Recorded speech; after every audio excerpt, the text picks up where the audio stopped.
By now, I'm sure you've seen the reports on the news and the headlines on the internet of OJ Simpson confessing to the murder of his ex-wife Nicole and her friend Ron Goldman. The media outlets making these claims and putting up these headlines are knowingly lying to you. They know that this story was a work of fiction and that OJ was simply following a script. Now, before you get too upset with me, I do understand that these murders really did happen. I'm not saying that that part wasn't real. What I'm saying when I say he followed a script is OJ didn't even write this book. The book, If I Did It, was written by a former staff member of the National Enquirer.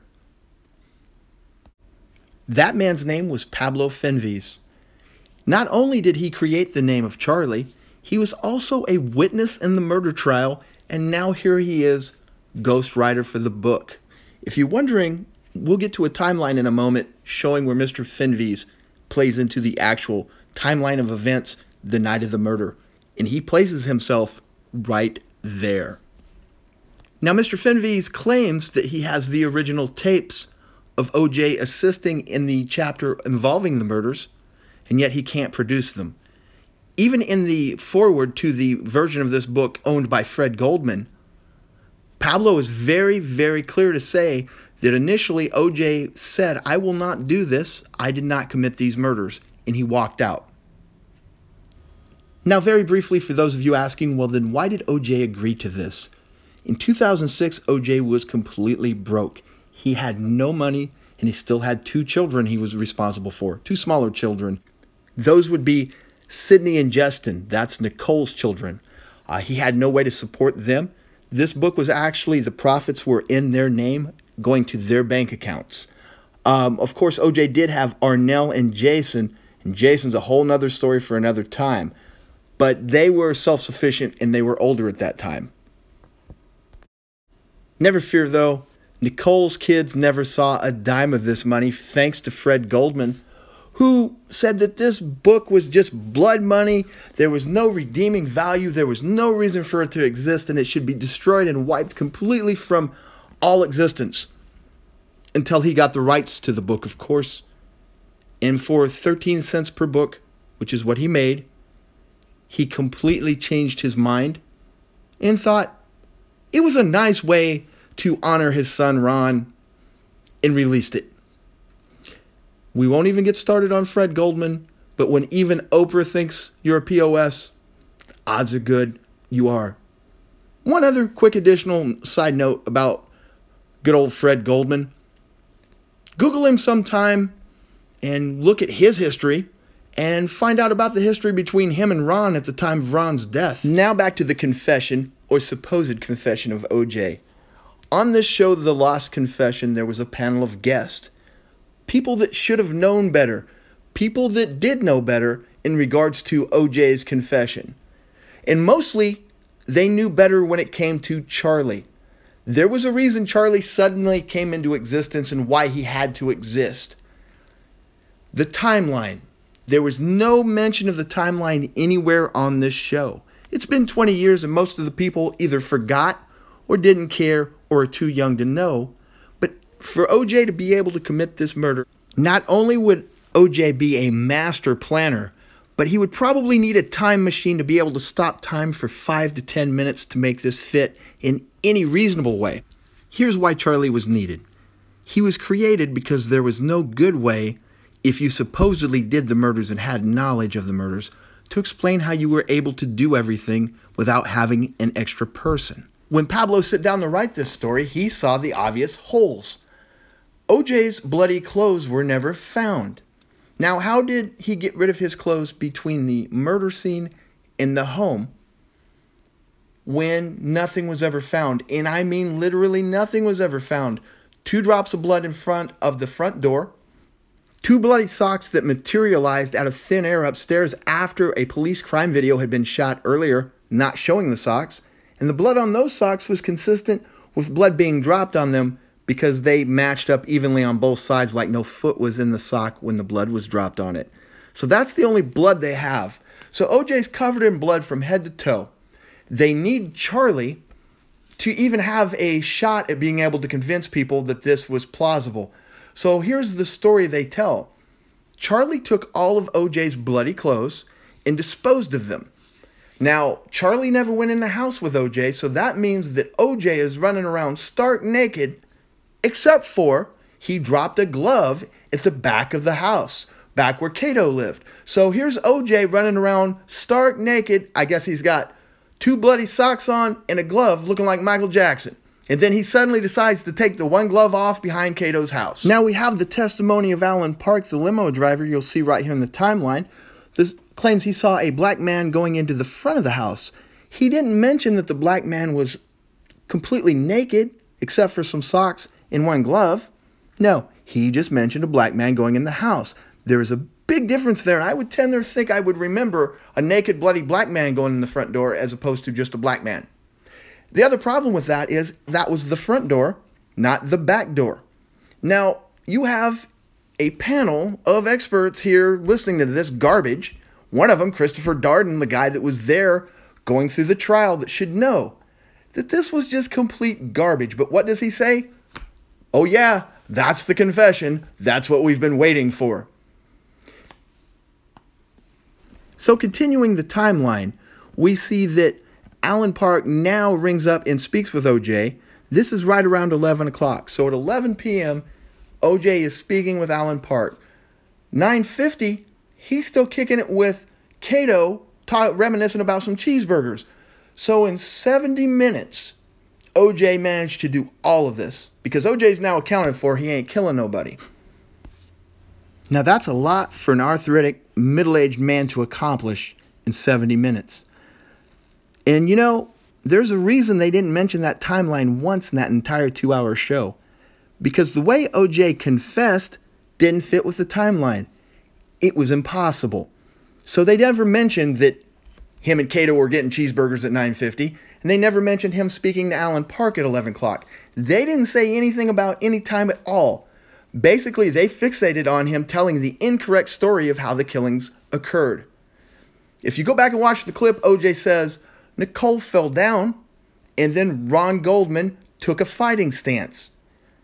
Anybody that knows anything about this trial, anybody that knows anything about this murder will tell you Ron was a few feet away down the stairs and off to the side by the fence. Nicole was up the stairs by the door. Now I understand what you're going to say. If he did do the killings, why would he describe them exactly? That's a good point. Why not get it wrong? But then, okay, if he does it wrong, then obviously he's a mastermind. If he tells it right, well, then he did it. So you've got him coming and going. If you look at it logically, he gave the wrong information on how the murders occurred and even in which order they occurred. So that would stand to reason. That would leave the door open for him being innocent. And as I stated earlier, this was fiction written by Pablo. Now, we were speaking about Pablo. It's pretty interesting that this guy, the National Enquirer reporter that created Charlie and wrote this book, was also outside of the home listening to a dog wail at apparently the time that Nicole was being killed. That's quite a coincidence. So here we are in 2018 listening to OJ badly misquote a story from National Enquirer writer Pablo Fenves, who happened to be outside listening to a dog wail while Nicole was being murdered. The timeline is complete fiction. Charlie is complete fiction. The way that the murders took place, the positioning of the bodies, complete fiction. And yet the people that were on the panel, the experts, people like Christopher Darden that knew better, never said anything to the contrary because it didn't fit with their narrative. And now we have the regular news, your CBS, your Yahoo, Google, whoever's presenting the news to you now, TMZ especially. Everywhere you looked the next morning, it said, OJ Simpson confesses to murder. He didn't. In fact, he even said in their highly edited special that he was doing this under duress and there was complete fiction. But let's take a look at a typical news report from the next morning. Indeed, good morning. When Simpson began to describe the night of Nicole Simpson's death, he repeatedly clarified that this was a fictionalized account of what happened. But as he went on, Simpson gave increasing amounts of detail and seemed to slip into a first-hand explanation of how and why he committed the crime. Very subtle, but that was manipulation. That was the exact manipulation that the media has been doing with this all along. I would encourage you to go back and watch this portion, even if you didn't see any other, and see the misreporting that is occurring here and how you're being manipulated into believing something. OJ gave very little detail, actually. He gave the opposite of detail. He almost tried to duck the question. But when retelling it, the news outlets and the media are giving you a different spin than what actually happened. They're counting on the fact that you didn't want to see this. You only wanted to be told what happened. Go see for yourself. Don't listen to me and don't listen to them. But then, when you see the way they report what actually happened, it kind of makes you wonder what the agenda of the news media is in this. It's very difficult for me because it's hypothetical. I know and I accept the fact that people are going to feel whatever way they're going to feel. In his hypothetical play-by-play, OJ Simpson tells Judith Regan he and a friend named Charlie went to Nicole Brown Simpson's house on June 12, 1994, the night she was brutally murdered along with her friend Ron Goldman. As things got heated, I just remember Nicole fell and hurt herself. And this guy kind of got into a karate thing. And I remember I grabbed a knife. I do remember that portion, taking a knife from Charlie. So for that to be true, OJ, Goldman, and Charlie were all down the stairs away from Nicole in a little bitty boxed-in area. Take a look at the crime scene photos. And then OJ turned to Charlie and took the knife? I don't know. Where was the room for all this to happen? Look at the pictures. It's impossible. So now, Nicole falls down, Ron Goldman goes into a karate stance, and OJ gets a knife.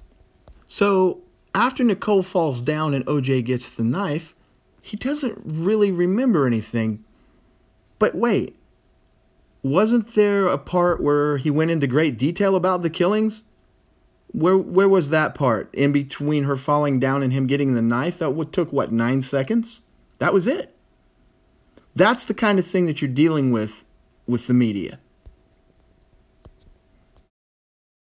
And to be honest, after that, I don't remember. I think everything was covered, would have been covered in blood. Simpson alternates between talking about Charlie and speaking in first person. You write about removing a glove before taking the knife from Charlie. You know, I had no conscious memory of doing that, but obviously I must have because they found a glove there. Translation, there was a glove left there. It's obvious you want me to say I left the glove there, so yeah, sure, I left a glove there. Happy? Former football star then says he and Charlie fled and tossed the bloody clothes. I think Charlie is OJ.